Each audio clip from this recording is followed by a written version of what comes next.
ভারতে হিন্দু মুসলিম সাম্প্রদায়িক উত্তেজনা আর রাজনৈতিক মেরুকরণের ইতিহাস নতুন নয়, কিন্তু পশ্চিমবঙ্গের বুকে আজ যা ঘটছে তা ভারতীয় রাজনীতির সব পুরনো সমীকরণ চুরমার করে দিয়েছে।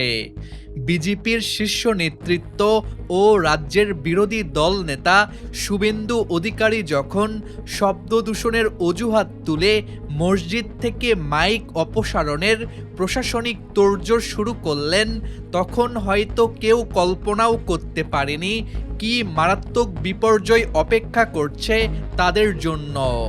খোদ যে হিন্দু ভোট ব্যাংক ও অনুসারীদের ভরসা করে এই রাজনৈতিক কৌশল সাজানো হয়েছিল, সেই সাধারণ হিন্দু জনতাই এবার ঢাল হয়ে সোচ্চার হয়েছে মুসলিম ভাইদের রক্ষায়।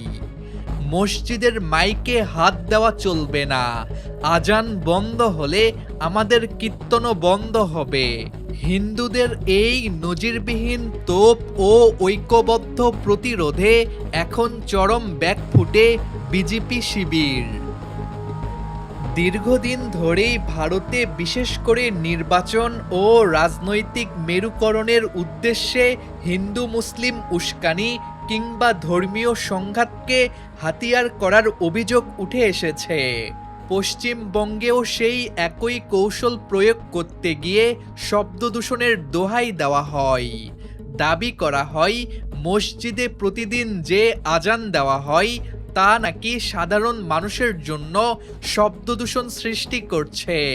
নাউজুবিল্লাহ।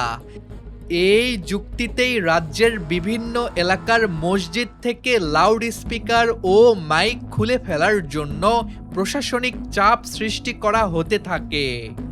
বিজেপি ও শুভেন্দু অধিকারীর মূল উদ্দেশ্য ছিল ধর্মীয় অনুভূতিকে উস্কে দিয়ে মুসলিম সম্প্রদায়কে কোণঠাসা করা এবং হিন্দু ভোটকে এক জায়গায় জড়ো করা।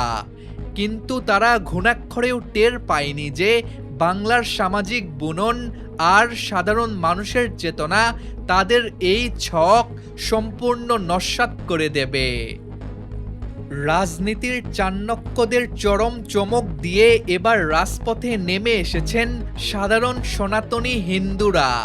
শুভেন্দু অধিকারীর নিজের এলাকার সমর্থক থেকে শুরু করে সাধারণ হিন্দু জনগণ সরাসরি তাদের এই সিদ্ধান্তের তীব্র প্রতিবাদ জানিয়েছে। হিন্দু সমাজ স্পষ্ট ভাষায় মোদি ও বিজেপি নেতৃত্বকে জানিয়ে দিয়েছে, আজান কোনো শব্দ দূষণ নয়, এটি মুসলিম সম্প্রদায়ের মৌলিক ও ধর্মীয় অধিকার।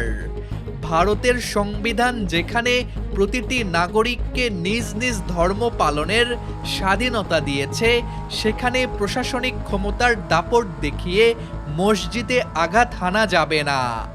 হিন্দুরা হুঁশিয়ারি দিয়ে বলেছে, নিয়মের নামে যদি বৈষম্য তৈরি করে মসজিদের মাইক খোলা হয়, তবে হিন্দুদের কীর্তন, পুজো, পার্বণ কিংবা নাম সংকীর্তনেও মাইক বাজানো চলবে না।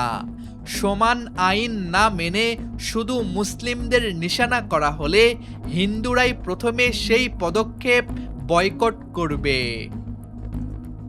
অতীতে ভারতে বিভিন্ন ইস্যুতে কখনো বাবরি মসজিদ পুনর্নির্মাণ বিতর্ক, কখনো বা ধর্মীয় পোশাক কিংবা খাদ্যাভ্যাস নিয়ে মুসলিমদের কোণঠাসা করার চেষ্টা দেখা গেছে। বিভিন্ন সময়ে রাজনৈতিক স্বার্থ চরিতার্থ করতে সাধারণ মানুষকে বিভ্রান্ত করা হয়েছিল। কিন্তু সময়ের চাকা ঘুরে আজ সচেতনতার এক নতুন ভোর এসেছে। সম্প্রতি ভারতে ঘটে যাওয়া ছাত্র আন্দোলন ও তরুণ প্রজন্মের রাজনৈতিক সচেতনতা দেশের প্রতিটি নাগরিককে তাদের মূল অধিকার সম্পর্কে সচেতন করে তুলেছে। সেই গণজাগরণের রেশ ধরেই আজ হিন্দুরা উপলব্ধি করছে যে ধর্মান্ধতার রাজনীতির আসল শিকার হচ্ছেন সাধারণ মানুষ। তাই এবার আর কোনো মিথ্যা আশ্বাসে না ভুলে, মন্দির কিংবা মসজিদের বিভাজন ভুলে সাধারণ হিন্দুরা মুসলিমদের সুরক্ষায় সরাসরি রাস্তায় নেমেছে।